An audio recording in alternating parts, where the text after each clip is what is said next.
We got to talk about the South Korean confirmation of North Korean special forces, over 1,500 soldiers in Russia, being sent to Russia to train for use in the war in Ukraine with the invasion of Ukraine. And that's on top of the Ukrainian intelligence community, Budynyov the most known name saying this, that 11,000 North Korean soldiers could be ready by November 1st, or in Ukraine training, or in Russia training to invade. And then I've heard some other numbers, some other big numbers, like 150,000 soldiers in the end, and but all that's rumor. All that's rumor. The number that I think is closest to being confirmed is the one from Seoul, because the South Koreans don't have much of a reason to lie about this. So we have, I think the highest estimate from the South Koreans eventually is 15,000, but in the immediate short term is 1,500. Wait, the South Korean initial intel states 15,000? Okay, wait. I heard it was 1,500. Is it 15,000 or 1,500? We can double check. 1 second. You know what? We can just listen to the report, because the report I heard was 1,500, as in 1,500, not 15,000. Because I heard Budynyov said something like 11,000. So I don't know why the Ukrainians would be underestimating the South Korean estimate. But either way, we're hearing thousands to over 10,000 North Korean soldiers reportedly either en route or already in Russia to train for more than the engineering work that the Ukrainians have been reporting that the North Koreans have been engaged in up to this point, with their shells heavily being used on the battlefield, but also some missiles. And not all these missile systems are known how to be, used and exactly tweaked with by all the Russian engineers, so they sent North Korean engineers. But this isn't, we'll get into this into a moment, but we got to be clear that these aren't mercenaries. This is not like the rest of the foreign fighters that we've seen fighting for the Russians, which is either, we've seen some people coming for money, like some Serbians, and some others from poorer countries coming for money. We've seen some Chinese mercenaries. We've seen some African mercenaries. We've seen some Sri Lankan mercenaries. There's been a lot of confusion of whether those mercenaries exactly knew what they were getting into. Either they were being told that they'd be doing work far from the front line and then being used for frontline infantry assaults. There's been other instances where migrant workers have reported, or people after being captured have been reporting that they have been pushed to join the armed forces, and then after joining the armed forces, after being assured they would not go to the front, were then pushed to the front line. Now, whether or not these are a bunch of POWs reporting this in order to make them seem more sympathetic, or they're being kind of pushed into this, either way, we've got a big amount of options of swords for hire all the way to the war of the unwilling. But this is different than what we're talking about, because those are individuals choosing to go to Russia and then either getting hooked in this through some scam, or joining for money, joining as a foreigner in order to make big bucks in comparison to what they could make at home. Because now we're seeing some first-time payments of over $30,000 USD in some regions in Russia because of the manpower shortage. So Russia's doing everything they can to get foreigners. But this is not mercenaries. What we're talking about here is soldiers currently enlisted in the North Korean armed forces that are going to Russia and supposedly putting on Russian uniforms and getting Russian equipment, preparing to invade Ukraine.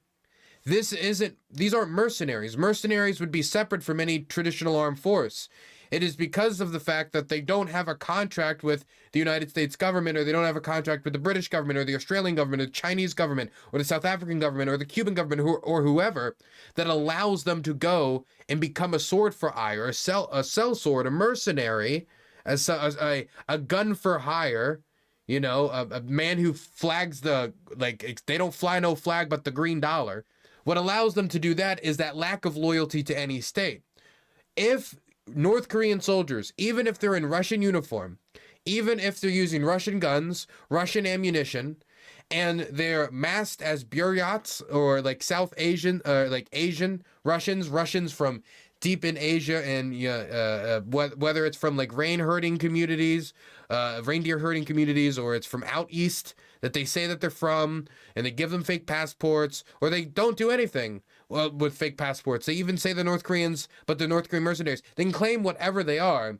If they're in the North Korean armed forces and then being sent to the battlefield to fight the Ukrainians, this is regular forces, part of the North Korean army, invading Ukraine on behalf of the Russians. The North Koreans would be entering the war, even if they don't do it formally through announcement. If you were to list like the different sides in a war, you would say that would be some version of a North Korean expeditionary force. These would be North Korean soldiers. The North Koreans have entered the war. That's how you would describe it. You would say in this battle, it was the Ukrainians versus the Russians and the North Koreans. Even if they were under the Russian flag and pretending to be Russian soldiers, if they have not formally left the service of the North Korean armed forces, which we have no reason to believe that that's the case, then these are North Korean soldiers, even if they're fighting on behalf of Russia, invading Ukraine. That's wild to think about. That's wild to think about. This is, in all intents and purposes, and can only be described if this is all confirmed but now with the South Korean confirmation, on top of the Ukrainian confirmation. We're just waiting for some American confirmation, some confirmation from the White House. We're already seeing some footage come out that is reportedly supposed to be these North Korean soldiers, whether they are, or they're bureaucrats, or they're other types of people, and it's just all rumor. We don't know. Maybe they are there. It's just that footage is fake. We don't know that right now. But what we do know is that there's not a good reason for the South Koreans to lie about this. I can't think of any good reason. And the evidence is building. The evidence is building. I think we just get right into it, honestly. Let's just get right into it. Let's watch the BBC report on it.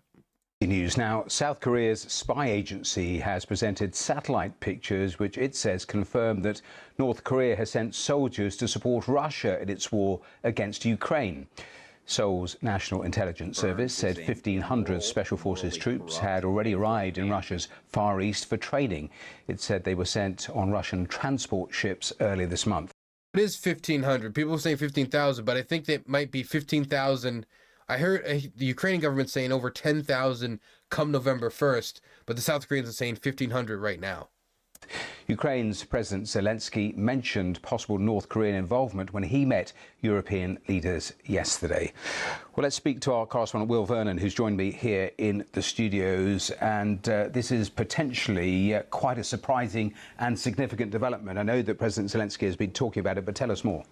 Well, we've had reports, Matthew, for many months now of North Korea's intensifying participation in this war. There's been reports of North Korean engineers being killed on the battlefield, Western officials saying that perhaps half of all artillery shells fired by Russia are supplied by North Korea. And now, imagine if that statistic is true. As much as people have, laughed at the North Korean shells for not being of the same quality as Western produced shells, per unit cost in production, when you consider the fact that it was either these shells or possibly no shells, and if it's making up half of their possible artillery out there in the field supporting Russian soldiers, that is a difference maker in many battles. I've been seeing pictures floating around the past couple months of Ukrainian soldiers wearing Call of Duty Ghosts from 2013 masks and patches. Maybe you can shed some light on this? Dude, I've seen patches with I've seen patches of cartoons from the 80s. I've seen patches of just anime girls with their boobs out. I've seen patches of all sorts of stuff that it would kind of confuse you. Patches of countries that the people aren't from and they don't speak the language of. Patches that they don't truly even understand because it was just a gift from somebody else. I've seen patches of every stripe and every type. So that video game references are very frequent. Very frequent. Zedarar, thank you so much for the Prime, by the way. Now this information today from South Korean intelligence that perhaps 1,500 Special Forces troops from North Korea are being trained in Russia, and they say that 13,000 containers of arms. The patches that surprised me the most were Rescue Ranger patches. Chip and Dale, and that little green bug sidekick. It's crazy. by Russia are supplied by North Korea. And now this information today from South Korean intelligence that perhaps 1,500 special forces troops from North Korea are being trained in Russia, and they say that 13,000 containers of arms have been shipped from Pyongyang to Russia to be used on the battlefield there since August 2023. Now that's a huge amount of arms, things like artillery shells, missiles, other munitions. And then, as you say, yesterday, President Zelensky said that Ukrainian intelligence understands that there are 10,000 North Korean troops that are being prepared to be sent to the battlefield. He said perhaps there are already some North Korean officers in the occupied areas of Ukraine. I think we can have a listen now to what President Zelensky said. Our intelligence, we've got information that North Korea sent technical personnel and officers to Ukraine on temporarily occupied territories, and they are preparing on their land 10,000 soldiers, but they didn't move them already to Ukraine or to Russia. So when we will have this information, of course, we will raise up this question. Now, interestingly, the NATO Secretary General Mark Rutte, he was asked about this yesterday. He said that NATO couldn't confirm the participation of North Korean soldiers in the war in Ukraine, but we know that Western countries are incredibly concerned about this growing role of North Korea in the conflict. The US Secretary of State Antony Blinken has spoken about this before, spoken about Pyongyang ramping up its military support. Of course, both Russia and North Korea deny that North Korea is helping Russia. Okay, so few things I think I have to say or I got to throw out there. First thing, this is the reported video that everybody's saying is North Korean soldiers. This is not confirmed, not confirmed, not confirmed. But these are the soldiers that are reportedly supposed to be the North Koreans. This is not the only video going around claiming to be North Korean soldiers, but just look at the video that everyone's sharing around right now at this moment. Again, unconfirmed. I cannot put a bigger question mark. But the idea behind the plan, reportedly, is that they're going to have these guys dressed up in Russian uniforms, have passports that mark them as Russian citizens, but they're bureaucrats, so they're Asian Russians from out east in parts of Russia that, where, their complexion and ethnicity might make sense, or for somebody that might not be able to place exactly where they're from, they might be able to cause less suspicion than if all of them said St. Petersburg. And by doing that, they can keep them under the radar. They won't be displaying like official North Korean patches and North Korean whatever. And they can go out there and fight on behalf of the Russians. Using Russian equipment is how people are talking about it right now, and maybe helping alleviate the manpower crisis. Now, what we're talking about right now, when we're talking about like 1,500 special operators, potentially 15,000 soldiers in the near future, this alone is nothing that changes the grand scale of the war. But if this was to continue to expand from maybe 1,500 to 3,000 to 10,000 to 20,000, you could see down the line, not only put aside like any big strategic impact, some tactical impact. You add another 20, 30, 10,000 soldiers in some area around Kupiansk, that could put a lot of pressure on Ukrainian lines. Of course, it has to be supported by ammunition and equipment, and these soldiers are going to have to know how to fight on this battlefield. It's a little different than fighting in, say, training for fighting on the DMZ. But still, 10,000 men are 10,000 men, and there are manpower shortages all up and down the line. All up and down the line. Now, where would we suspect, if this is confirmed to be true, which I don't know why the South Koreans would lie about this. I cannot figure out why they would. If this is confirmed to be true, where do we think they're going to go? I can tell you exactly where I think they would go. So Russia and North Korea have signed a mutual defense pact that essentially says that if one nation is attacked, that they will defend the other. And they will support them security-wise. It doesn't specialize necessarily if it's going to be we will send our tanks and our battalion, but they will support them in some manner, either through giving them munitions, as North Korea has done for Russia so far, or other services, which, maybe soldiers, which is why we're seeing what we're possibly seeing now. If they were to operate anywhere, the place that would make the most sense to me, even though we've heard reports of engineering soldiers in parts of occupied Ukraine, could be in the Kursk region. If it's a defense pact of some sort, it could be justified from Pyongyang's and Moscow's perspective as these soldiers working to dislodge Ukraine from Russian territory, not necessarily going into Ukraine itself. And if they do it that way, maybe the likelihood of them getting captured they view as less likely, which I don't necessarily see that as true. But that is one view of where these soldiers could be deployed in the bounds with this treaty. Now, do I think they're going to be really strict with the treaty? I mean, if they're doing this, I don't think it's that far of a leap or a jump for them to then be deployed outside of Bakhmut, for them to then be deployed outside of Pokrovsk, for them to then be deployed outside of Oryhiv, or for them to be deployed in Kherson to take part in the human safari, or Kupiansk, or wherever it would be, Volchansk, Lipsy, or back in Kursk. But that's just one potential scenario. And again, on a grand scale, immediately, I don't think it's going to have any impact. I think tactically, locally, it could have some, but if it builds up, that impact, of course, could expand. Now, I think another way to measure impact is potential reaction from the West, because obviously, there is concerns outside of this just for Ukraine. We are now no longer just talking about a Russian army invading a European country. We're now talking about an Asian army invading a European country. We're talking about other countries from other continents, no matter if it's from Africa, it's from South America, it's from North America, now invading a European country. And will this open up the door for possible use of this method for invading of other countries? If the Russians cannot convince their own people to, say, invade Moldova after a slog in Ukraine, could they maybe rely on North Korean soldiers supporting the Transnistrian rebels, quote unquote, in some surprise push if, say, a Moldovan coup doesn't work? I mean, we just saw a plot, according to the Georgian government, of course, that there was a plot to overthrow the Georgian government being organized.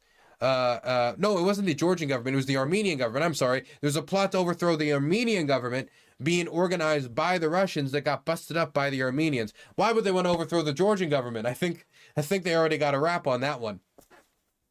Either way, there's concern about that potentiality down the road, probably for Estonians, Latvians, Lithuanians, Poles, or just anyone who doesn't want to see the war escalate from the Russian side, as in finding new ways to add more fuel to the fire, more manpower into this. If this red line is crossed with North Koreans, could this be crossed with Cubans? Even though there has been reports of Cuban mercenaries fighting on the Russian side before. Could it be crossed with Chinese soldiers? Even though that is, of course, probably unlikely and the dynamics are very different there. But could it be repeated with other countries' armed forces? And now, this might seem blatant to you guys, by the way, thinking about it like this. Like, I mean, come on, they're just going to put on Russian uniforms and now we're supposed to pretend because the Russians are saying it's not happening, North Koreans are saying it's not happening, that, it's out, no, who knows what's going on here. The Russians did this for years in Ukraine. The Russians had their soldiers cross the border, they would move the patches on their arm, and even though everybody kind of knew what was happening, the open source intel was pretty clear. I mean, where did the rebels get these tanks that could only be gotten from the Russian Federation? But, I mean, it was, the world kind of just gave it a side eye. I mean, we all remember the little green men. This has been normalized again and again and again and again and again, this type of blatant military action being treated so casually, and then just doing it almost in your face, basically, and just saying, well, it's not acknowledged formally, so it is what it is, and then we've got to play this game of pretend. We've got to play this game of make-believe. So, what about potential Western response? Because of they not wanting this to cross this red line, which could then expand other countries' involvement in invading Europe, which could not maybe only affect Ukraine now, but other countries down the line. There's, of course, the concern about North Korea learning military skills from this that could be transferred back to the North Korean armed forces as the North Korean government is becoming increasingly petulant and its accusations towards the South, whether it has to do with the garbage bag situation in the drones, which you can look up into it if you want to, the blowing up of the rail line, the North Korean government declaring that its principal enemy is the South and peaceful reunification is being abandoned. As they talk about like putting the artillery guns in range. And of course, this type of fiery rhetoric is nothing new, but if the North Koreans are increasing their capacity and, you know, war fighting, since they haven't fought a war since, since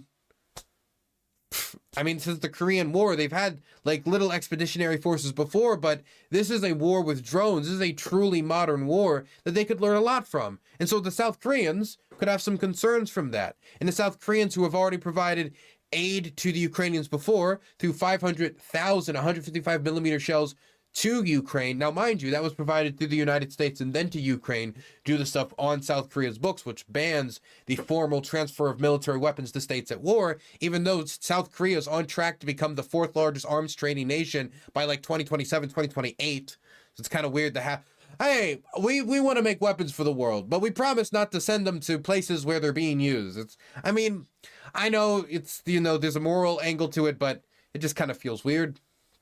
And so tools meant to be used, I suppose. Anyway, that is one potential, I think, gateway for a potential Western response. I just said potential twice for no reason.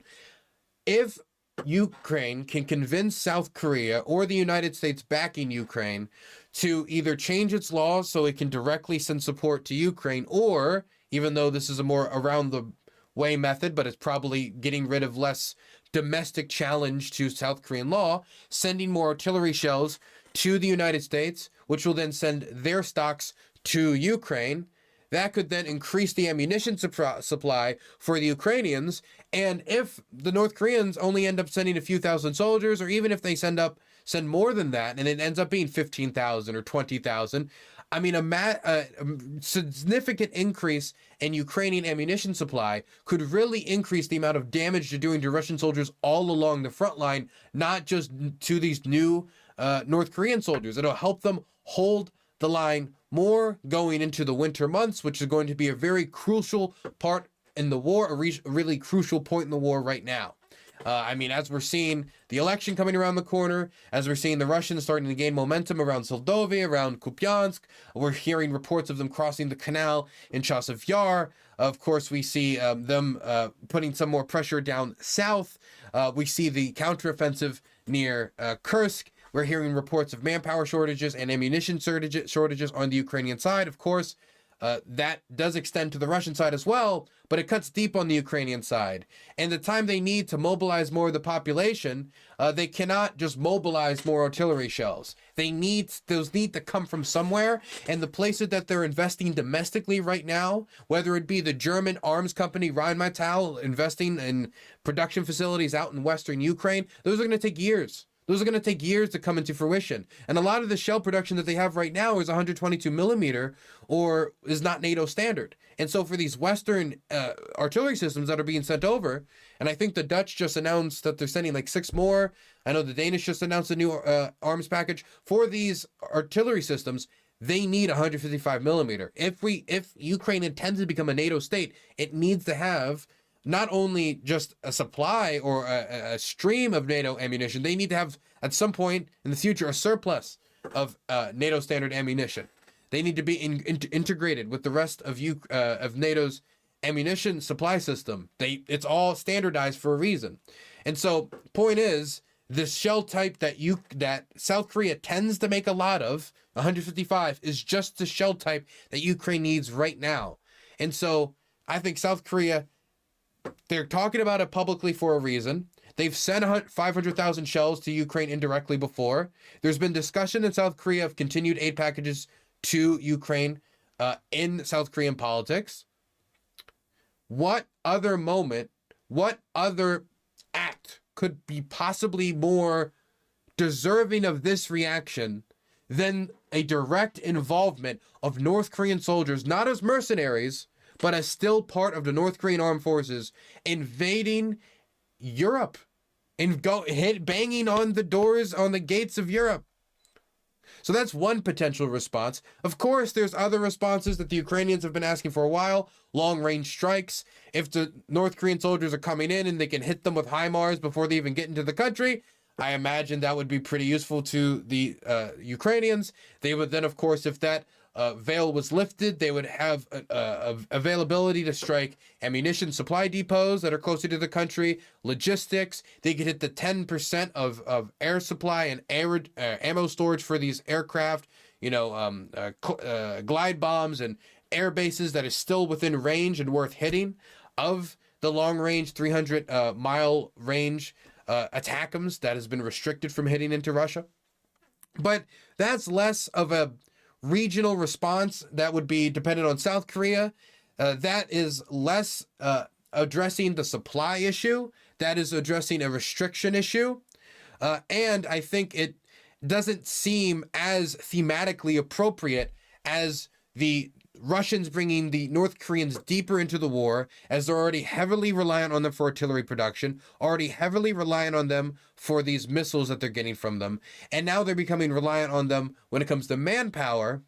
The thematic response, I know that sounds silly, but what seems like a more justified response would be the inclusion of South Korea, which is, I would say, people can challenge me, okay, the tankies can challenge me, the Reds on the internet can challenge me, probably a more competent and safer weapons manufacturer. I don't know if people are going to debate me on this, but I would wager that the safety standards in a South Korean ammunition production facility and the end product probably is more standardized and safer than the average North Korean shell, which we've constantly gotten complaints about from the Russian armed forces, either from possible detonations within the barrel, problems with abortions, which is when you need to dump the shell out because of problems of it not detonating, and that can come with problems, and with these not having enough propellant, meaning that they'll put in a Russian-produced artillery shell, it'll fire, then they put in a North Korean shell, and it has the same coordinates, but it doesn't have the same amount of propellant, and so it ends up going like only 80% or 70% of the distance, and missing the distance by a mile. And when you only have so many artillery gun barrels, and you're reliant on cannibalizing the artillery gun barrels you have left in Soviet stockpiles, every one of those shells being used counts. It wears down your barrels. And so you want those shells to be accurate. And the Ukrainians, for all of their faults in the Ukrainian armed forces, has been learning more than the Russians on how to make their shots count. Doesn't mean the Russians haven't been learning either. It's just that the Ukrainians needed to do as a manner of survival, where the Russians have tend to win by, bludgeoning an area with tons of artillery shells. Battles tend to be decided in this war, generally speaking, by the amount of firepower you can bring out. But the Russians need a lot of firepower, especially if your firepower is not going to be as standardized in quality, or be able to go as far, or be able to be as accurate. So I would say, out of all the responses the West could give this, if this ends up being the case, I think more South Korean munitions production being involved in the war, maybe more security cooperation to have South Korean defense companies working with Ukrainians to produce stuff domestically for the long term, so that they could see that this isn't just a short-term boost where the North Koreans have, obvious I don't want to get into the geopolitical reasons right now, but they have geopolitical reasons to get in the long run on the other side. If the South Koreans can show themselves as dedicated, that could really be a good counterbalance. Whether or not that will happen is another thing. Whether or not that's actually going to come to fruition, we do not know. How seriously this is going to be treated by the United States government at this moment, definitely with the election only 18 days away, I have no clue. I imagine that it would be impossible to ignore it if these reports end up coming to be the case, because this is an escalation, and you can't call it anything else but an escalation. And even though often Russia's actions are not talked about in the language of escalation, and it is only Western actions that are talked about, usually in the press and the talking heads, in the language of escalation, you can't talk about this any other way. This is another army invading Ukraine, no matter what uniform they're wearing. Oh, they talked about Mark Rutte's response last time, which was to say, like, we have no evidence of this yet. Well, they got the NATO chief to respond again with this new news from the South Koreans, which is the South Koreans saying that, yes, North Korea is sending troops over, thousands of troops over to train and operate in Ukraine. Here is his response to this new update brought to him by the press, which is basically the same as before. The South Korean spy agency today announced that North Korea has decided to send large-scale troops to Russia, and including special forces. I know that yesterday you said you have no evidence, but since the situation has changed overnight, I want to ask you this question again. Thank you. Well, again, obviously, we are in close contact with all our partners, particularly, of course, the Republic of Korea. Yesterday, we have been meeting here with the 4 IP4 partners, including Australia, New Zealand, Japan, and Korea. So we will certainly have that conversation with them to get all the evidence on the table. So at this moment, our official position is that we cannot confirm reports that North Koreans are actively now as soldiers engaged in the war effort. But this, of course, might change. And anyway, even if North Korea is not physically there at the battlefield, then still they are helping to fuel Russia's war of aggression against Ukraine in every way they can, and together with others like Iran. China's playing a role here, obviously, and of course, Russia itself. You know, one thing that might be helpful in scenarios like this is, you know, if there's an acknowledgement of a failure of deterrence from 2014 from Jens Stoltenberg and others, and people afterwards are saying, you know, we should have been faster in 2022, and, you know, maybe we should have done more to deter back in the day. If these actions are happening now, could there be any, I mean, there's so much talk of red lines from the Russian side, but like talk of if the Russians decide to expand the war with the soldiers of other nations, then obviously this would be an escalation that will be responded to in kind, and we can choose to respond anywhere and in any way we want. There's no rhetoric like that, whether they're just waiting till they can 100% confirm it, but even they don't need to. I mean, let's say it's not 100% confirmed, but it's a possibility. Then just say that. And if it's not going to happen, then it doesn't happen, and then you don't have to trigger whatever the response would be. But there hasn't been much language like that, at least in public. There has been some in private, as Bob Woodward's book showed. There was a conversation between Secretary Lloyd Austin and Sergei Shoigu. Oh my God. I wonder if I can read it or if I can find it. Where does he read it? Reflection of the way Biden Here it is. How they're dealing with this crisis. First, Austin says to Shoigu, we know you are contemplating the use of tactical nuclear weapons in Ukraine. First, any use of nuclear weapons on any scale against anybody would be seen by the United States in the world as a world-changing event. There is no scale of nuclear weapons use that we could overlook or that the world could overlook. Other words, it's just, hey, what's going on? It's we know. And there's a kind of analytical sophistication here.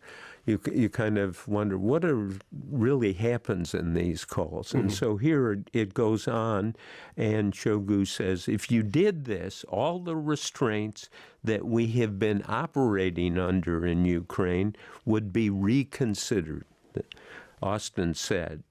And, quote, this would isolate Russia on the world stage to a degree you Russians cannot fully appreciate. Shoigu says, quote, I don't like kindly to being threatened. Austin says, I think in one of the bluntest kind of open interchanges I've ever learned the details of at this high level. Mr. Minister, Austin said, I am the leader of the most powerful military in the history of the world. I don't make threats. Bam. But look, I don't know if something like this was said in private. We just don't know about it. And it doesn't need to be this just like this specific threat or anything, but something along the lines of if you expand it into the North Koreans, and then the Ukrainians can make better access of South Korean war industry to support their artillery guns. Some sort of diplomatic overture to make that type of signal clear, or publicize overture to make sure that you're giving them the option to disengage. I don't know if they think that's necessary or not, or they'll just respond in kind, but I know that they do have military peer-to-peer communication, so it's not impossible. It's not impossible. As for what Biden was saying as all of this news was coming to light, he hasn't really said much on the matter. This is what he said in Berlin to a bunch of diplomats and foreign officials who make up Ukraine's allies, a lot of German officials especially. And this is what Biden had to say. Nothing in reference to this. I thank every leader across Germany's government who has worked tirelessly to ensure that Ukraine prevails and Putin fails, and NATO remains strong and more united than ever. We head into a very difficult winter, but we cannot let up. We cannot. Thank you so very much. It's kind of you. We head into a very difficult winter. We cannot let up. We must sustain our support. In my view, we must keep going until Ukraine wins a just and durable peace consistent with the UN Charter.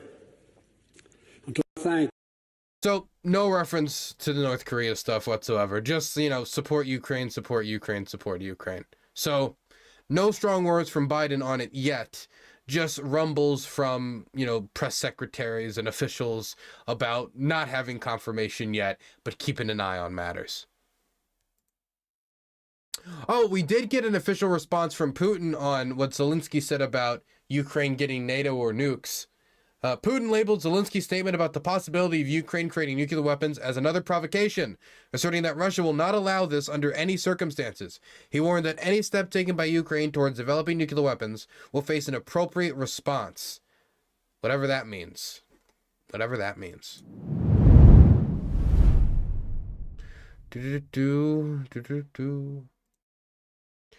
Unrelated, but did you ever watch Liberty Kids, or are you too young? Liberty Kids?